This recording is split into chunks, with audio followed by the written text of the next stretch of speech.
नमस्कार प्रेक्षकांनो, तुमचं स्वागत आहे आपल्या चॅनलमध्ये.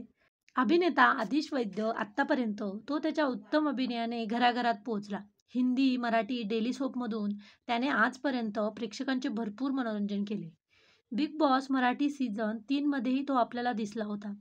तो जरी वाईल्ड कार्ड एंट्री होता, तरी त्याच्या प्रेमळ स्वभावाने त्याने प्रेक्षकांचे मन जिंकले होते.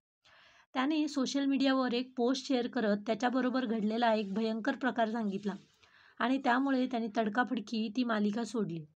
आदिश वैद्य आई बाबा रिटायर होत आहेत या मालिकेत मकरंद किल्लेदार हे पात्र साकारत होता. पण त्याने अचानकपणे मालिका का सोडली याचे कारण त्याने आत्ता या मालिकेने प्रेक्षकांचा निरोप घेतल्यानंतर सगळ्यांना सांगितले आहे. तो म्हणतो की माझे वडील लीलावती हॉस्पिटलमध्ये ॲडमिट होते. म्हणून मी त्यासाठी आदल्या दिवशी सांगून ठेवले होते की मला 3 तासासाठी जावं लागेल. पण एखाद्याला सेटवरचं वातावरण कंट्रोल होत नाही. म्हणून तो माझ्या अंगावर धावून येतो. मी सांगेस तोवर सेट सोडायचा नाही. गेलास तर मी बघून घेईल, असं म्हणतो.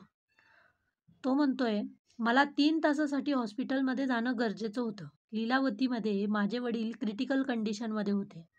मी कल्पना देऊनही तो आरडत माझ्यावर धावून आला. माझ्या बाबतीत असं पहिल्यांदाच घडल्याने मी खूप शॉकमध्ये होतो. तेव्हा आम्ही मालिका सोडण्याचा निर्णय घेतला. पण सेटवर एकानेही माझी बाजू मांडण्याचा प्रयत्न केला नाही.